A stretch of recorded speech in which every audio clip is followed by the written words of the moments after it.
101.5 FM proudly presents The Community Kitchen with Annette Long.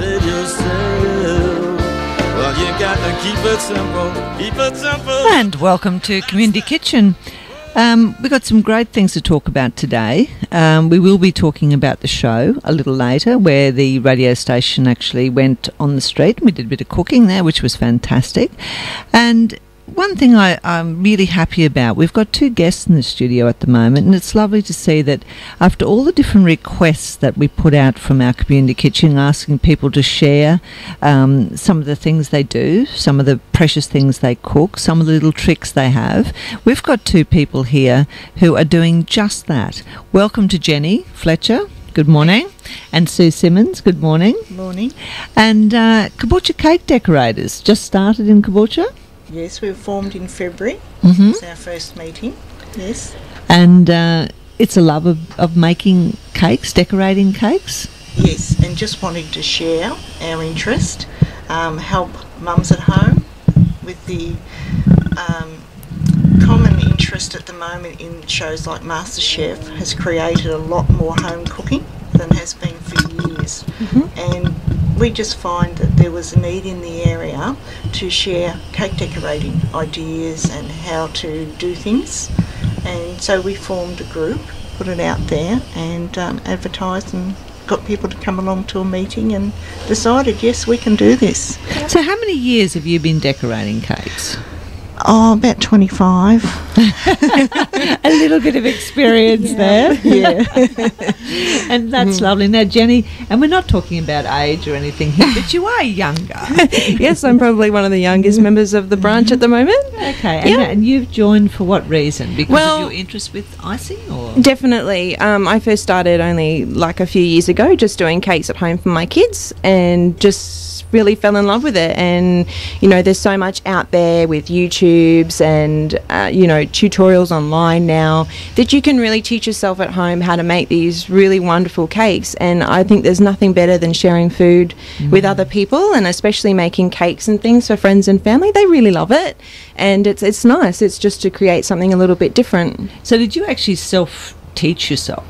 A little bit. I did one course in the very beginning, which was a basic sort of like how to cover a cake and that kind of thing. But it wasn't a lot. It wasn't a lot of, you know, flour work and things like that. And there is just, it's mind-boggling how much sugar art and craft is out there. And I think you need to find your passion and go with that. Are you finding there's lots of different styles with your group?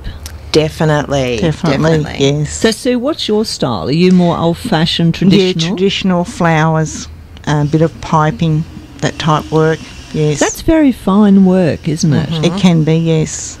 So you're actually using the old royal icing? Is that what you tend to specialise in? And the fondant, we use a lot of that now. Yeah. I do a lot of chocolate work as well. Everyone loves chocolate. Yeah, I started with chocolate and then branched into cake decorating. People think chocolate, like everyone has this ganache recipe that's going to work and going to be the, you know, bee's knees. It's not that easy. No, it's not.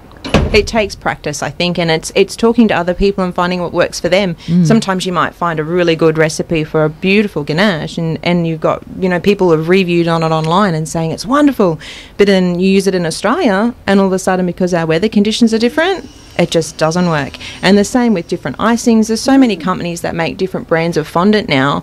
It's really hard to find something that works for us here. You know, even in Caboolture itself, it can be different to what they're using in Brisbane because, you know, we've just got more rain and, you know, definitely, most definitely. So I didn't even think about that because I've got this wonderful cookbook at home and I made a cake for a friend of mine for her 50th. And, you know, the cake worked beautifully. And then I went to this ganache and, you know, I couldn't get it to work. Yep. Didn't even think about the different types of chocolate, the different types of butter that you're using, or the cream. And it's also how you blend it together and how long you can let it sit before you should use it, and whether you can reheat it after it's sat for too long. Some ganaches don't work that way. So, yeah, it definitely takes a bit of talking around to find what works for us. I think the lovely thing about it is, I mean, okay, we can all go to our local baker and you can get a fancy cake, or you can go to one of these big, you know, franchises that they've got, you know, decorated things. Yep. But there's nothing nicer, and whether it's just a strawberries on whipped cream. That if someone makes you a cake, it's so special, isn't it? Definitely. It's beautiful. It has a different taste altogether, I think. You can almost taste that passion that somebody has when they give you something that they've made themselves at home. You know, that took their time and their effort. And usually if somebody gives you a cake, they try and make it as best as they can make it, definitely. you know. They really put everything they've got into something like that. So tell us now with the association, if I wanted to join, what do I do? You just can contact myself or Jenny. Yep. Or you can just come along to the PCYC Caboolture. There's a meeting second Saturday of each month at 1 o'clock, and we just meet there. You're quite welcome to come along and just check it out and see what we're about without any... you don't have to sign up that sort of thing at the first meeting. So do you actually do anything at these meetings apart from talk about eating? We do. Which I think I should go. No, we do. We have our meeting, which is a general thing. Usually have afternoon tea, and then we have a demonstration. Usually a guest demonstrator comes along and teaches us different technique.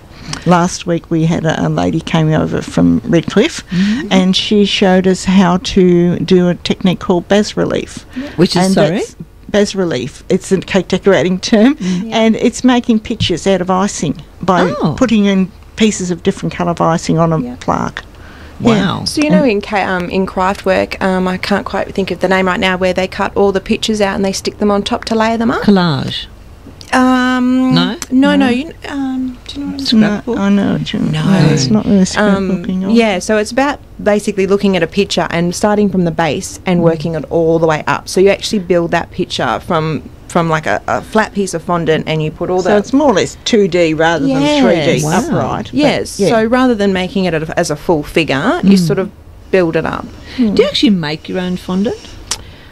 You can, but it is difficult, and it goes back to that whole recipes for some places don't work, and I think it's just a time thing. You really need to know what you're doing to make your own fondant. I don't. I buy all my icing, and I'm quite happy with the quality and the taste of, you know, it's quite good. But there's lots of different types. So you've got fondants that are a bit softer that cover your cakes. You've also got your modelling paste for modelling. You've got flour paste for making more delicate flowers. So that it just goes on. There's so much involved in it, and unless you get in, you don't know what to use where. It's interesting. I was talking to Judy Newton, who's one of the stewards for the show, and she said, sadly, there's only a few entrants this year, and they're from Gympie. Yeah. We don't even have local. So next year, you guys going to be hitting the show? Definitely. It's about building the confidence in the community at the moment, I think. You know, we've got quite a few people in our club at the moment. But even with those, we were all like, hey, let's all, you know, put something into the show. And I think it's those people sort of go, oh, no, mine's not competition work. And it's really just a bit of fun. You've got to start somewhere. And, I mean, we've got a major competition coming up this weekend, so I know our club has been really hard working on that, and some of us that are putting in pieces into that kind of didn't have the time to also do the Caboolture show because our club hasn't been together for that long. So it's about working that schedule out and going, you can do that, you can put something in there. Now, I'm sworn to secrecy because I did receive a little look at what you're actually doing this weekend, but it's not just a cake, it's a whole, what is it, a whole table of cakes. It's a theme. It is a theme, and this year's theme is the 4 seasons, so we've taken it a little bit different. Yes. Oh, that's fantastic. Got a different spin on it. Have you all joined together to create this? Yes, there has been. There was 10 people at my place last night finishing it off, and some come some weeks when they can, some come other weeks. I bet there's a fair bit of finger licking going on, is there? But at every one of these nights, usually you learn something. Definitely. Somebody else does something and you think, oh, is that how you do that? So they're all learning and sharing. Yeah. And we had a great time. We started at 2 o'clock in the afternoon and finished about 7:30, so we had a wonderful time. I think that is the lovely thing about food, is the sharing, as you were saying before, is that sort of people love to be able to join in, and food is such a great pull. It brings different cultures together. It brings so many things. But I think the most exciting thing that we talked earlier before the show, I love the fact that you've created friendships. Yes, definitely. Out of this. Yep. I mean, would you two have ever met if you... No. You know, it's just something that you probably would never come across each other. No. But you've got this interest together. Yeah. And we talked about the same as like the CWA. Years ago, that was the place in a community where people actually joined up and they were friends, lifelong friends. Yeah. And you've got this fantastic thing. Do you only ever talk about icing, decorating? Mainly. No, well, I think it starts there, and then I think sometimes things happen. I know one workshop we did, somebody was talking about, what should I make this colour? And we were saying, make it stripy, make it spotty, and it reminded me of a book, and I quoted the book, and then the lady next to me knew the same book, and she said the next verse. So suddenly you start realising you've got more in common with these people than just what you're doing at this table. I've made two really good friends out of this club already, and we only that is the only thing some of us have in common is the sugar. And then you realise, hey, we've got kids the same age, our husbands are into the same other things, we're into the same other things, and it just snowballs from there. Isn't that wonderful? It's also the social side, apart from just us. When we go along for nights out, we have seminars. Apart from this weekend down at Mount Cootha Auditorium in Mount Cootha. There's a seminar in August down on the Gold Coast, and people come from all over Australia. So it's With great cake, to learn about cake decorating. It's just a fantastic weekend. Wow, if you could capsulate all of that intelligence, wouldn't that be incredible? It's amazing. Yeah. And that is such a good great thing. And it doesn't cost that much to join either, does it? It's $35 for a year as a financial year. So we're coming up to our new start of our financial year now. Yep. So people that join now will pay the $35, and that will take them right through till next July as well. And the event at the weekend is at the auditorium at Mount Cootha Gardens. That's open to the public, I'm assuming, Friday, Saturday, Sunday. Yep, Friday from lunchtime though. $3 to get in. Yeah, I mean, it's just nothing, is it? That's right. And if cake or icing is one of your things, that would be a wonderful thing. So second Saturday of each month at 1 p.m. you meet at the PCYC. Don't have to phone before, just turn up. Just turn up. Yep. That's fine.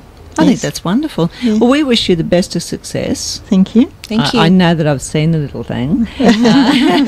This incredible design you've created. You're going to put that on Facebook too, aren't you? We will. We will after it's on display. Yep. Yes. Yeah. But even if people aren't interested particularly in cake and decorating, come along and have a look, because it's mind-blowing what people can create out of can sugar and imagine. cake. It's amazing. That's wonderful. Thank you very much. Thank you for having us. taking the Thanks a lot.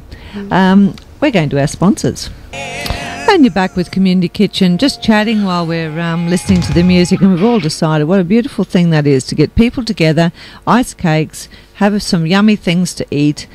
Beautiful. If you're interested in getting involved, Queensland Cake Decorators, I mean, they've been going for years, but now we've got a local one, and isn't that fantastic? PCYC on a Saturday afternoon, 1 o'clock.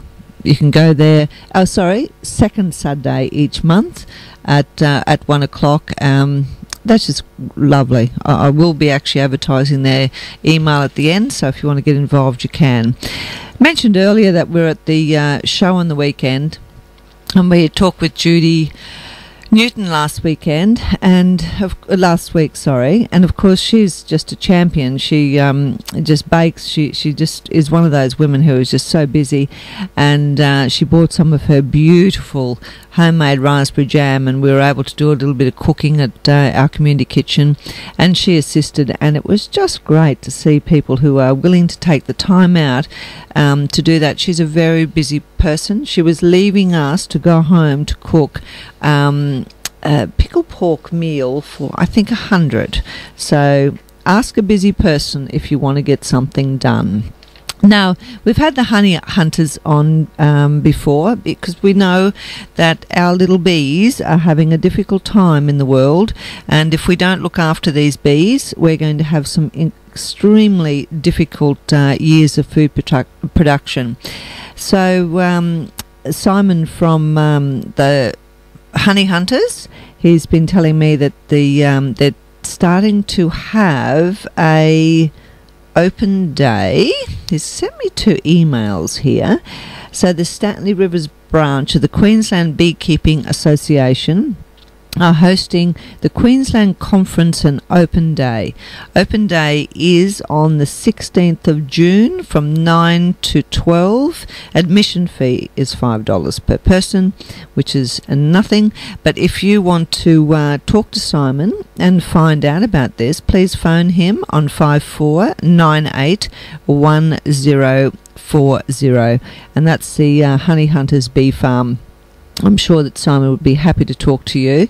His second email actually said to me that the Stanley River Beekeeping Group takes in from Glasshouse Mountains, Burpengary, Caboolture out to Kilcoy, and each year a different area hosts the event. So if you're interested in these wonderful little creatures, phone Simon on 54981040.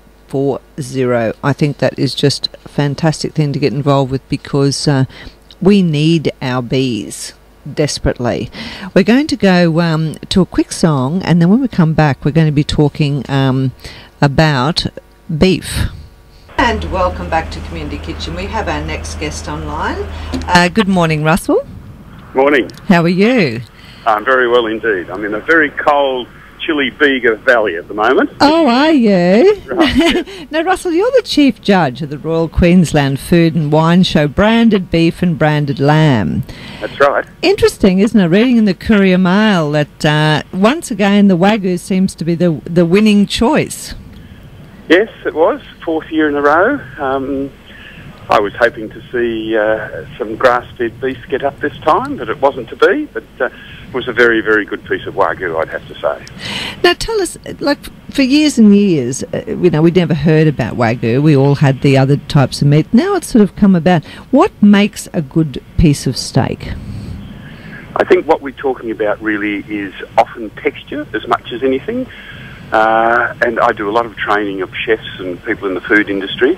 And as the years go by, I think a lot of people are eating on texture as much as flavour. That is often more important, I think, and I think this really comes through with the Wagyu. All that marble fat in there just gives you such a beautiful mouthfeel and texture that I think we're all seduced by that. Mm. So when you're cooking it, all that marbling and all that fat in there actually keeps that steak so nice and moist. It does, keeps it very moist and very, very tender, yes. And you need to cook the steak. I'd normally have my steaks rare, but for a Wagyu with a marbling score like the one that won of 9, you really probably need to cook it to medium rare to really cook all that fat, that intramuscular fat. And then you get that beautiful caramelisation, don't you? You do. I'm a real carnivore, so I absolutely love a good steak. And it's interesting because you were saying before about the grass-fed. A lot of people are actually asking for grass-fed beef now. Yes, and I'm a grass-fed fan myself, I'd have to say, because I'm probably I like a lot of flavour in my foods and the steaks particularly. So I'm in the best of the grass-fed. I'd have to say, the 8 judges there, when the scores were all tallied, the Wagyu came out just on top. But my score, I certainly scored the best of the grass-fed above the Wagyu personally, because I just thought the grass-fed that was there was the best. 3 or 4 were just stunning as well. That's fantastic. Now you also did the lamb.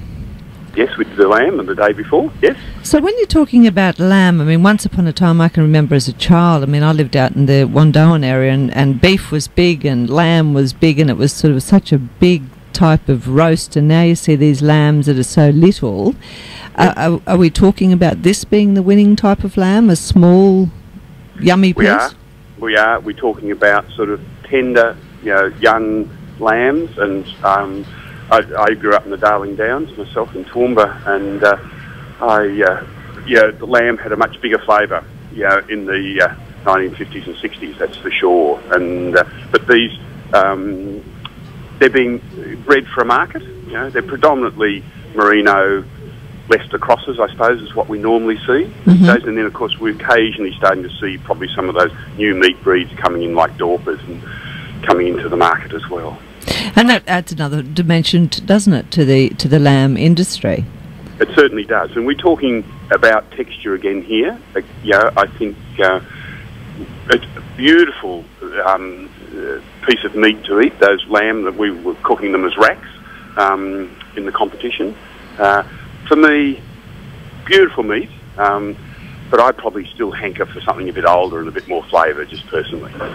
It's interesting, isn't it? Because now you look at things, and you're talking about, we must be about the same era, I'd say, because years ago I can remember when we used to do home kills, and of course you never ever... An eye fillet was something that was never produced at our dinner time table because it never had any taste, and it wasn't one of those meats that was looked at as the best cut. And it still doesn't. It still doesn't have any flavour. It's interesting, when I work with chefs and so forth, I mean, why is eye fillet the most expensive cut of meat? It's because people are buying it for texture. They're not buying it for flavour, because if they were buying their steak on flavour, they'd be looking at least a sirloin or maybe a rump. And certainly the DPI, or now DD in Queensland there, I mean, their 2005 workshop manual about sensory, about food, and sensory analysis clearly states that one food item that people buy on texture is steak, right, and not on flavour, which is interesting, isn't it? Oh, it very much so. And it really is interesting when you go to a particular restaurant that'll say, this is a grass-fed steak that's been so long with this, maybe topped with a little bit of grain or whatever. And if you're one of those people like we seem to be, we all taste from each other's to see which is the best. You can actually see it tastes that incredible flavour, whether they've been on, saltbush or lovely herbage or something like that. It really does alter the flavour of the meat. Exactly. Of course it does. Of course it does. It certainly does come through. The feed is very important, and I'd have to say, like, I live in the Bega Valley here, and the cattle and sheep that we've got in our neighbours, I mean, we're only small hobby farmers really, but I mean, they're shot in the paddock and butchered, and so no stress.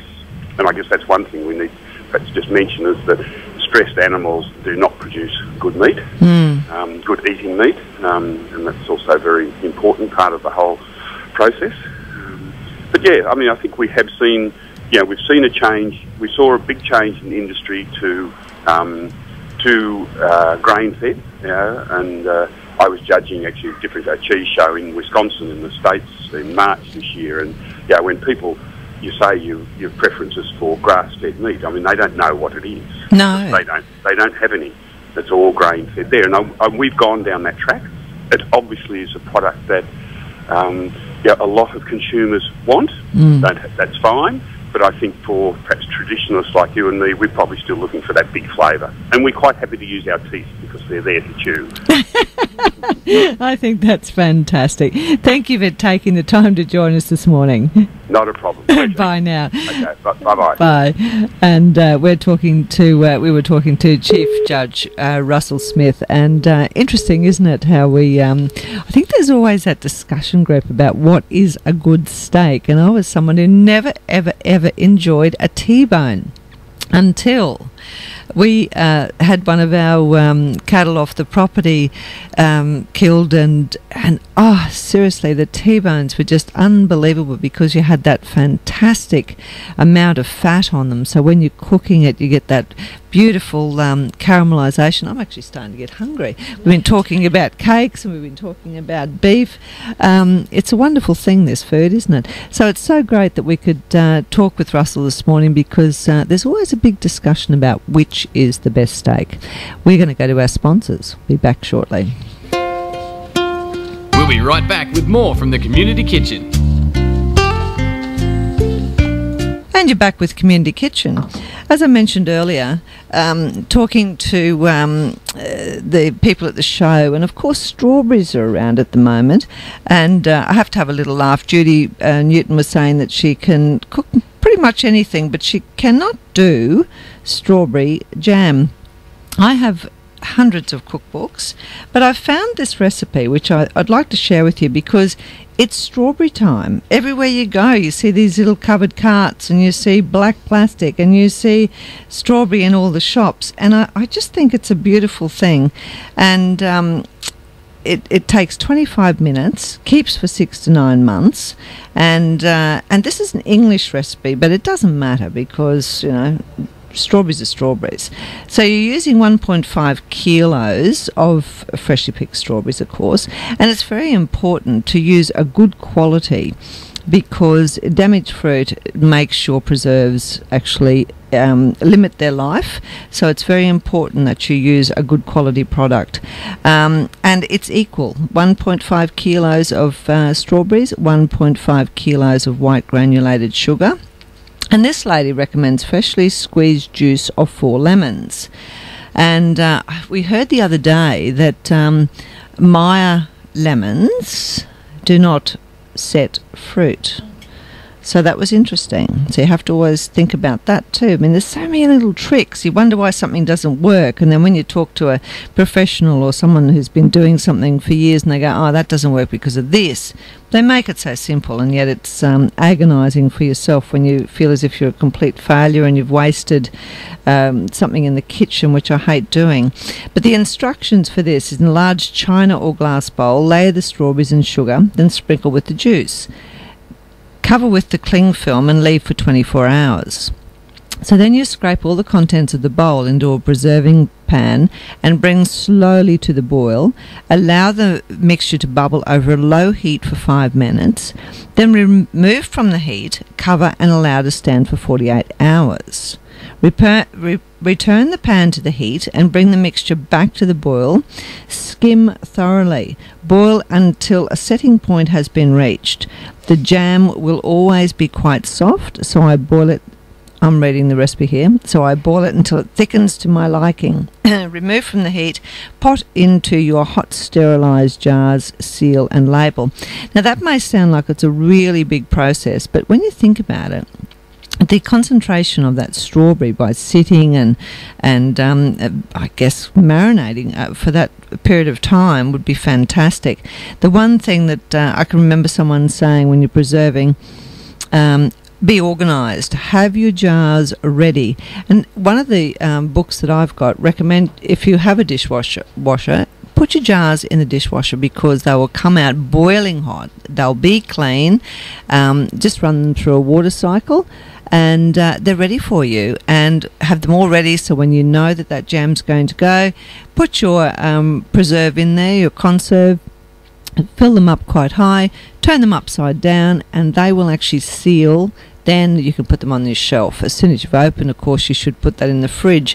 But at least that gives you a fair amount, and it'll make 1.8 kilos of strawberry jam. So when you think about it, 1.5 kilos is not very much. And a lot of the farms generously allow people to come and pick. So what a great weekend venture to take your family out there and pick some strawberries to make some jam. And how nice is any fresh preserve that's been made? I always think it's one of those beautiful pleasures in life. We're going to go to a song, then we'll be back very shortly. And you're back with Community Kitchen. Prevention Magazine. It's a magazine that we've talked with the editor so many times, and I just love they have these great little diets and thoughts here, and happiness rules apparently. Rule number 1, reduce the amount of processed food you eat. We know that. Rule number 2, eat more fruit and veggies and whole grain. Rule number 3, and we're talking with Russell Smith this morning about meat, opt for grass-fed meat whenever possible. It's very good for you. It's really, really high in omega-3 fatty acids, and I think that people are... I love the fact that people are actually looking now to what they're eating rather than just sort of taking off the shelf and getting it out of a box. Rule number 4, strive for variety. But I think the interesting thing, they're saying that the egg, of course, is one of the best thing for the for brain function, and walnut is Mother Nature's very own multivitamin, and butter, it's so good for you, anchovies, rocket, coffee, Coffee even has a fantastic effect, thank goodness. We all seem to like that now.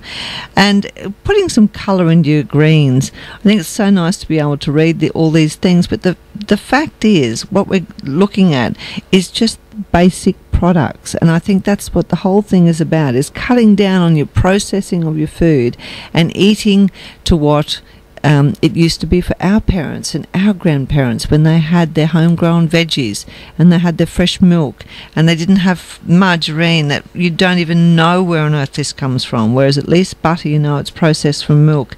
It just seems to be such a basic thing that we get back to this really, really basic type of technology for our food, and I'm sure we are all going to enjoy and hopefully live longer by doing so. Just going over the things we've talked about this morning. Of course, we've talked to Sue Simmons and Jenny Fletcher this morning, and they're just so excited about their Caboolture Cake Decorators Association. So much energy going on there, and they invite anyone to come, and the second Saturday of each month, 1 o'clock. You don't have to be a cake decorator. You might just want to go and learn a few little tricks. Go there and have a look. It's at the PCYC in Toohey Street. And of course, I will give you their email, which is just caboolturecakedecorators@hotmail.com. I'm sure they'd love to hear from you. Probably won't be for a few days because the girls are competing in the Queensland Awards at the moment, and they've spent weeks making this amazing decorated table of cakes. It's just fantastic. And also remember Simon from the Honey Hunters Bee Farm, 5498-1040. If you're interested in talking about bees, which I'm sure a lot of people should be, because we seem to have a crisis coming up, but that's on the 16th of June, big open day. So contact Simon, and he will definitely tell you about where they're meeting and what's going on. So the Honey Hunters, Simon Chatburn. And it was great talking with Russell this morning, Chief Judge for the best steak. I'm in trouble here because everyone says that they're now hungry because we've been talking about these wonderful steaks. And it's interesting, isn't it, that of all the steak and all the different beef we have in Australia, this Wagyu keeps coming up, and it's just that fantastic amount of marbling and fat that you have through there. I think I might stick to what I've been eating for years, because we just always have beautiful steak, and I think it's one of those advantages of living in Australia, that we've got great beef, we've got great butchers, and we should be utilising this, because how sad will it be if we don't visit our butchers and they're gone and we're only left with supermarket choice, which of course is not a problem, but isn't it lovely to get that that little personal touch of customer service, just like we do when we go to our fruit shops, which I love, or your baker shop. You know the people who are doing it, you know that they're passionate about their business, and it's something that we look forward to supporting. Thanks for panelling, Harriet. And of course, we're going to be back next week, and we're going to be talking about food again. Thanks for joining us this morning.